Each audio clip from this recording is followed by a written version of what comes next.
Hi, Jennifer Hernandez. So you are receiving this video about budgeting. So just a quick backstory, I'm a spender, okay? I'm just gonna publicly say this. I love to spend money. It's just, I'm generous. I show people I care through buying them things, and I overspend, okay? So I have, for the last 7 or 8 years, I have been using a budget form that someone showed me. I do have a business coach, and it has really just been phenomenal in helping me turn some of my spending habits, curtailing my spending habits. So the form is here on the link, and I just wanted to explain to you briefly how to use it, and if you have any questions, please let me know.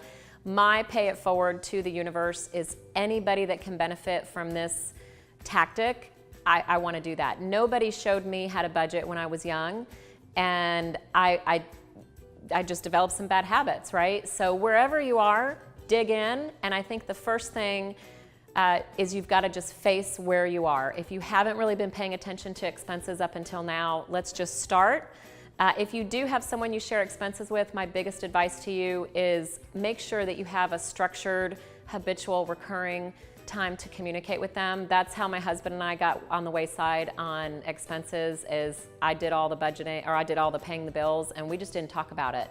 And he trusted me, and I kind of incurred a bunch of debt and just kind of forgot to tell him about it. So that's my painful story, but I have since then changed my ways with this form, and I have saved 40%, 30 to 40% of my income for 8 years in a row because of this form and just facing the music every single month. So that being said, the Excel form that I've attached, you can change it. So the first thing I want you to do is in the very far left column, the first column is the names of your categories of your bills. So the non-discretionary, recurring, mandatory things are in the very top section. House, rent, car, things that just have to get paid every single month, right? Things that are basic. Then you go down, you've got a discretionary section, things like dry cleaning, utilities. You know, utilities, well, they're mandatory, but they can be shopped for, hopefully.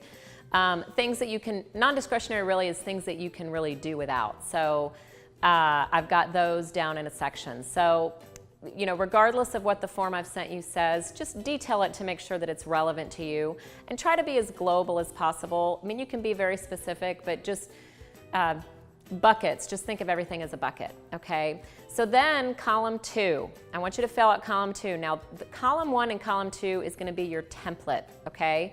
So column 2 is your survival number. It means to live your life as you are right now without cutting anything out. What would that look like? Your high-end dry cleaner, you're eating out 5 times a week, your Starbucks every day. I mean, I'm exaggerating, but you know your life better than I do. So put it in there, good, bad, ugly, and let's just see what comes out. So for me, the biggest thing when I started this budgeting in 2010, I didn't know what my survival number was, and it was larger than I thought. So again, the first step to budgeting is to face the music and just know where you are.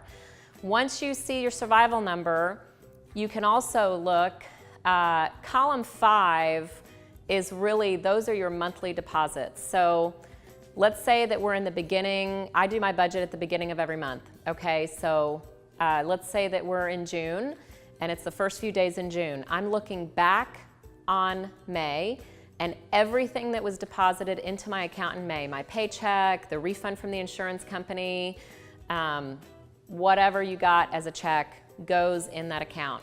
That goes in column 5. So that's, you know, for some of you, you're gonna have pretty much the same number every month. You're on a fixed income and it really doesn't change.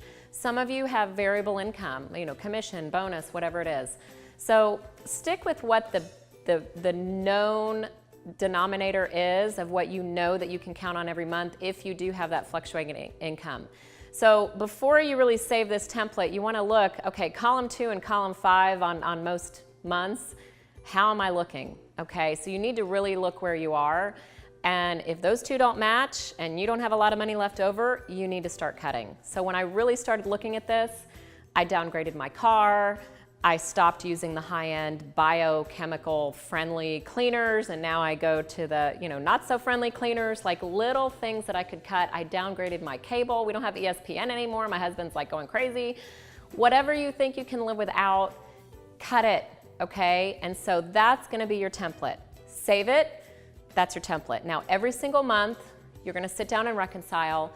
Column 5, you're gonna say, okay, where I'm in June, it's June 5th. I'm gonna look back everything that I deposited in May.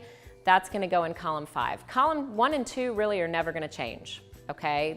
It's a template until you have a major event change in your life, okay? Fill out column 5, then you go to column 3. So I'm gonna look and all my recurring mandatory same expenses, car, house, all that, those are the same every single month, so that's easy. Then I get to the discretionary stuff. Whatever you're anticipating, let's say you're the 5th of the month, whatever you're anticipating, the cable bill, whatever utilities you're anticipating for them to be, you're gonna put those in that column. I usually just use the actual for last month. My cable and all that is usually pretty much the same every single month. So whatever the actual was the month before, I put it there. I also look at whatever I spent on groceries last month, I put that there because that's kind of what I habitually spend on groceries, okay? So put all those in the column, and basically what I'm doing by putting it in that column is I'm leaving that money in my checking account to pay those bills every single month, okay?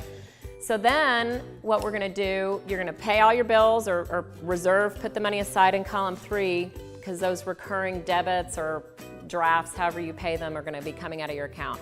So column 3 and column 5 have to match. Whatever comes into column 5 has to go out, right? Even if it's going to savings. So let's say that column 5 is $5,450.67. Column 3 has to equal that too. So after you've gone through the numbers, hopefully we've got some overage there, and then let's say you have $1,250 left over. You want to put that into another account. You want to get that out of your checking account, get it to somewhere where you're not going to spend it. Your checking account is reserved for paying the bills, the drafts that are coming out.